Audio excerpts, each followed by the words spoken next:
চল তাহলে আজকে আমরা শুরু করছি হচ্ছে সমান্তরাল সরলরেখা ও ছেদকের ধারণা, তাই তো? সমান্তরাল সরলরেখা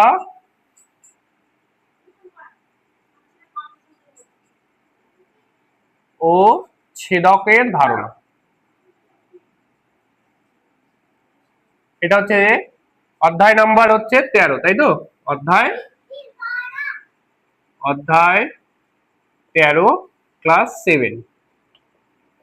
দেখ ব্যাপারটা হচ্ছে দুই সমান্তরাল সরলরেখা ছেদকের ধারণা যদি শিখতে চাস তাহলে সবার আগে তোকে এটাকে বুঝতে হবে যে কোনটা সমান্তরাল সরলরেখা আর কোনটা সমান সরলরেখা, মানে সমান আর সমান্তরালের মধ্যে বেসিক কি পার্থক্য সেটা একটু ভালো করে শিখতে হবে।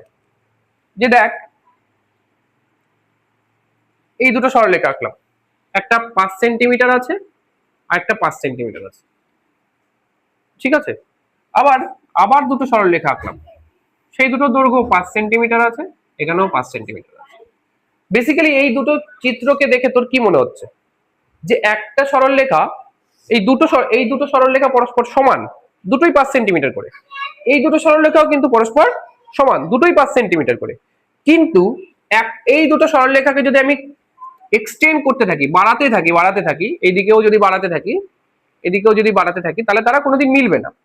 কিন্তু এই দুটো সরলরেখাকে যদি আমি কন্টিনিউয়াসলি বাড়াতে থাকি, একটু এক্সটেন্ড করতে থাকি, তাহলে কোনো না কোনো জায়গায় এসে তারা মিলে যাচ্ছে।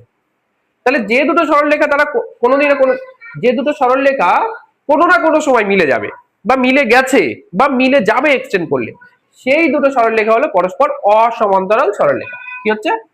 অসমান্তরাল সরলরেখা।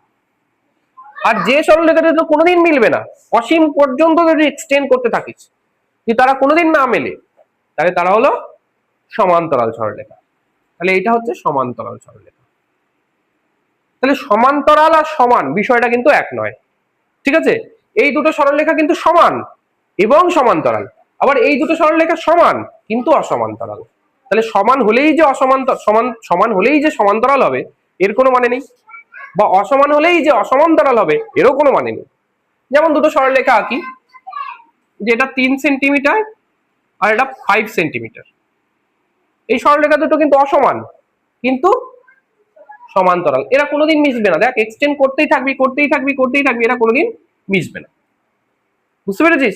তাহলে অসমান্তরাল হলেও দুটো সরলরেখা অসমান হলেও সমান্তরাল হতে পারে, ঠিক আছে? আবার দুটো সরলরেখা সমান হলেও অসমান্তরাল হতে পারে। এই দুটো সরলরেখা সমান দৈর্ঘ্যের ছিল, তাহলে সমান কি না সেটা আমরা কি করে বুঝবো? সেটাকে স্কেল দিয়ে মাপবো, মেপে যদি দেখি যে দুটোর দৈর্ঘ্য সমান, তাহলে বলবো তারা দুটো সমান। আর সমান্তরাল বোঝার জন্য আমরা কি বুঝবো? যে সমান্তরাল হয়েছে কি, আছে কি নেই সমান্তরাল সরলরেখা, হ্যাঁ কি না সেটা বোঝার জন্য আমরা দেখবো যে সরলরেখা দুটো মিশে যাচ্ছে কিনা, পরস্পরকে ছেদ করছে কিনা, সেটা হচ্ছে সমান্তরাল না অসমান্তরাল, সেটা দিয়ে আমরা বুঝতে পারবো, ঠিক আছে? আর দৈর্ঘ্য মেপে সেন্টিমিটার স্কেলের সাহায্যে যদি মেপে যদি দেখি দুজনের দৈর্ঘ্য সমান, তাহলে তাহলে সরলরেখা দুটো সমান। আর যদি দেখি দৈর্ঘ্য দুটো অসমান তাহলে অসমান, যদি মেপে দেখি আলাদা আলাদা মাপ বেরোচ্ছে তাহলে অসমান। তাহলে এখানে তোদের যেটা শেখাবো সেটা হচ্ছে সমান্তরাল সরলরেখা এবং ছেদকের ধর্ম, সেইটা। তাহলে সমান্তরাল সরলরেখা আগে আমি আঁকি, দুটো সমান্তরাল সরলরেখা আঁকা যাক। এই একটা সমান্তরাল সরলরেখা এক জোড়া, এটা এ বি একটা সরলরেখা, আর সিডি, এখানে এ বি, এটা এ বি সরলরেখা আর হচ্ছে সিডি সরলরেখা, বোঝা গেছে? এবং আরেকটা সরলরেখা নিলাম যেটা এই সমান্তরাল সরলরেখাকে ছেদ করে বেরিয়ে গেল, এটাকে আমরা ছেদক বলতে পারি, এবং এর নাম দিলাম আমরা ই এফ। কি নাম দিলাম? E F. এখানে আমরা কতগুলো কোণের নাম শিখবো, ঠিক আছে? এখানে আমরা কতগুলো কোণের নাম শিখবো, যার মধ্যে কয়েকটা কোণ হলো অনুরূপ কোণ, একান্তর কোণ। আমরা একটা জিনিস আমরা এখান থেকে আমরা তিনটে জিনিস শিখবো, হ্যাঁ? তিনটে কোণের সম্পর্কে শিখবো। একটা হচ্ছে বিপ্রতীপ কোণ, একটা হচ্ছে অনুরূপ কোণ, আরেকটা হচ্ছে একান্তর কোণ, ঠিক আছে? আমি এখানে দেখ কতগুলো কোণ উৎপন্ন হয়েছে, একটা কোণ, দুটো কোণ, তিনটে, চারটে, পাঁচটা, ছটা, সাতটা, আটটা, টোটাল 8টা কোণ উৎপন্ন হচ্ছে এখানে। আমি কোণের নাম দিয়ে দিই একটা। এখানে 1 নম্বর কোণ, এটা এটা 2 নম্বর, এই কোণটার নাম দিলাম 2, এই কোণটার নাম দিলাম 3, এই কোণটার নাম দিলাম 4, এই কোণটার নাম দিলাম 5, এই কোণটার নাম দিলাম 6, এই কোণটার নাম দিলাম 7, এই কোণটার নাম দিলাম 8। ঠিক আছে, এবার তোরা বিপ্রতীপ কোণ সম্পর্কে তোরা নিশ্চয়ই জানিস যে দুটো সরলরেখা যদি পরস্পরকে ছেদ করে তাদের বিপরীত দিকের কোণ এই দুটো হচ্ছে তারা পরস্পরের বিপ্রতীপ কোণ। এই কোণের বিপ্রতীপ কোণ এইটা, এই কোণের বিপ্রতীপ কোণ এটা। মানে একটা ক্রস চিহ্ন যদি দিই তাহলে তার উল্টো দিকের কোণ, পরস্পর বিপরীত দিকের উল্টো দিকের কোণ দুটো পরস্পর বিপ্রতীপ কোণ। তাহলে এখানে কোন বিপ্রতীপ কোণগুলো কে কে বলতে পারিস আমাকে একটু বলে? এই যে এই ছবিটা যে আমরা আঁকলাম সেই ছবিটার বিপ্রতীপ কোণগুলো কে কে আছে? একের সাথে, তাহলে কোণ 1 ও 3, তারপর আচ্ছা বেশ 2 ও 4, 2 ও 4, তাই তো? আচ্ছা এখানে 6 ও 8 আর 5 ও 7। তাহলে এখানে কয় জোড়া বিপ্রতীপ কোণ পেলাম? 1 জোড়া, 2 জোড়া, 3 জোড়া, 4 জোড়া। তাহলে টোটাল 4 জোড়া আমরা বিপ্রতীপ কোণ এখান থেকে আমরা পেয়ে গেলাম। তাহলে বিপ্রতীপ কোণগুলো আমরা চিনে গেলাম, কোনটার সাথে কোনটা বিপ্রতীপ কোণ বুঝে গেলাম। 1 এর সাথে 3, 2 এর সাথে 4, 5 এর সাথে 7, 6, 8 এর সাথে 6, এটা হলো বিপ্রতীপ কোণ। তাহলে বিপ্রতীপ কোণ নিয়ে আমাদের কোনো অসুবিধা নেই, পুরো ধারণাটা সম্পর্কে ক্লিয়ার হলো, পুরো ধারণাটা বিপ্রতীপ কোণগুলো। এবার আমরা শিখবো হচ্ছে অনুরূপ কোণ। অনুরূপ কোণ কেমন করে? যে এই যে দুটো সরলরেখা দেখতে পাচ্ছি, সমান্তরাল সরলরেখা, তো দুটো সরলরেখা রয়েছে এখানে, সেই দুটো সরলরেখার ভেদকের একই পার্শ্বের উপরের দিকের কোণগুলো পরস্পর অনুরূপ। মানে এই যে একটা ভেদক বা ছেদক, উপরেরটার সাথে উপরেরটা অনুরূপ, নিচেরটার সাথে নিচেরটা অনুরূপ, বুঝেছিস? আবার এই পাশেরও ভেদকের এই পাশে এই উপরেরটার সাথে এই উপরেরটা অনুরূপ, এই নিচেরটার সাথে এই নিচেরটা অনুরূপ। অর্থাৎ ভেদকের একই পার্শ্বের উপরের গুলোর সাথে উপরের গুলো, নিচের গুলোর সাথে নিচের গুলো, আবার ভেদকের এই পাশের গুলো উপরের গুলোর সাথে উপরেরটা, নিচেরটার সাথে নিচেরটা। ঠিক আছে, তাহলে এখানে বল অনুরূপ কোণগুলো কে কে হতে পারে? 2 এর সাথে কে হবে? তাহলে অনুরূপ কোণগুলো লিখি 2 ও 5।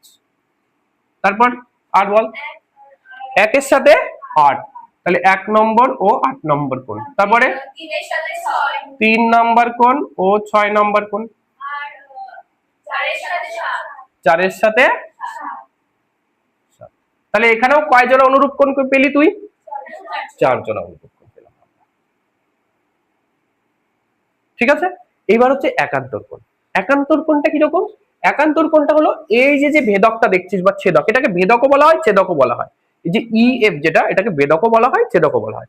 এর এই যে অন্তস্থ কোণগুলো, এইগুলোকে বলা হয় অন্তস্থ কোণ, মানে ভেতরের। তাহলে এই ছেদকের এই পাশের একটা অন্তস্থের সাথে এই পাশের একটা অন্তস্থ, তার মানে এখানে 4 এর সাথে 5 হবে একান্তর কোণ। ঠিক আছে, তাহলে একান্তর কোণগুলো হবে একটা 4 ও 5, আর বল আর হবে 3 আর 8।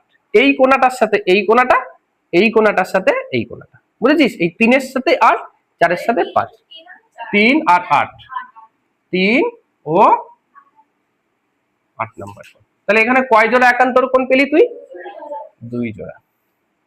দেখিস তোদের বইতে কিন্তু, তোদের বইয়ের সাথে যদি মেলাতে চাস তাহলে হয়তো মিলতে নাও পারে, কারণ তোদের বইতে যে ছবিটা দেওয়া রয়েছে সেই ছবিটায় কোণের নামগুলো আলাদা আলাদা দেওয়া রয়েছে। ঠিক আছে, এখানে 1 নম্বর কোণ দেওয়া রয়েছে, এটা 2 নম্বর, এটা 3 নম্বর, এটা 4 নম্বর, এইভাবে দেওয়া রয়েছে।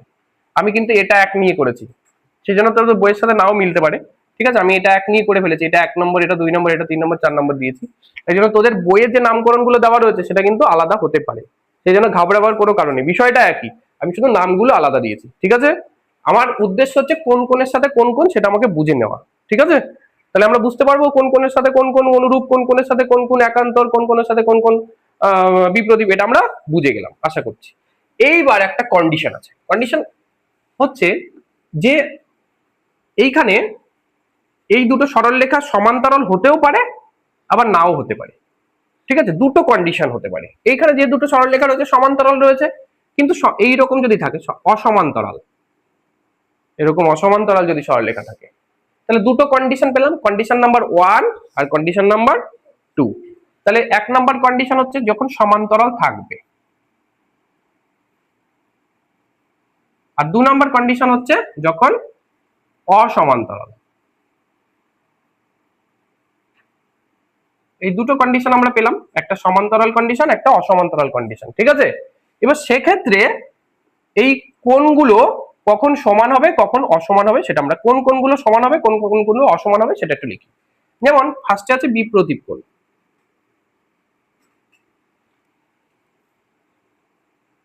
বিপ্রতীপ কোণ।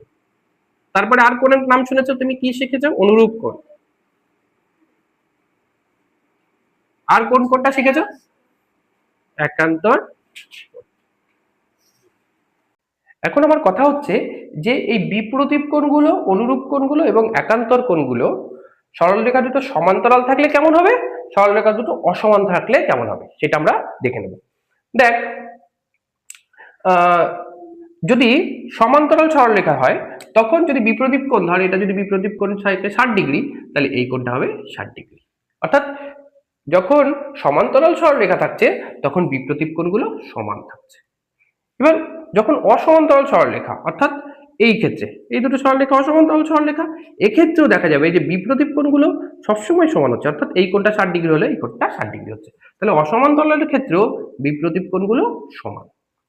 এবার অনুরূপ কোণগুলোর ক্ষেত্রে আসা যাক। অনুরূপ কোণগুলোর ক্ষেত্রে দেখা যাবে যে সমান্তরাল সরলরেখার ক্ষেত্রে অনুরূপ কোণগুলো সমান হবে, কিন্তু অসমান্তরাল সরলরেখার ক্ষেত্রে অনুরূপ কোণগুলো অসমান হবে।